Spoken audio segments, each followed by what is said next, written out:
Honeymoon থেকে ফিরে এসে দিতে চলেছেন সুসংবাদ, মা হতে চলেছেন কৌশাম্বী। চলতি বছরের মে মাসের 9 তারিখে বিবাহ বন্ধনে আবদ্ধ হয়েছেন আদ্রিত ও কৌশাম্বী।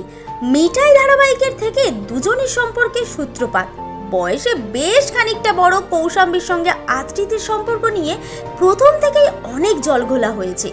নেটিজেনদের অনেকেই চেয়েছিলেন মিঠাই সৌমিত্রিষার সঙ্গেই বাস্তব জীবনে গাঁটছড়া বাঁধুন তার উচ্ছে বাবু, কিন্তু বাস্তবে তেমনটা হয়নি।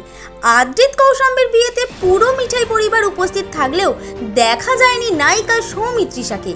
তখন থেকেই গুঞ্জন উঠতে শুরু করেছে, কেন সৌমিত্রিষাকে ছেড়ে ধারাবাহিকে তাঁর দিদিয়ার ভূমিকায় অভিনয় করা বয়সে বড় কৌশাম্বীকেই বিয়ে করলেন নায়ক? কেনই বা তাদের বিয়ের এত তাড়া ছিল? এবার সেই বিষয়টা হয়তো বুঝে নিতে অসুবিধা হচ্ছে না সিরিয়াল প্রেমীদের।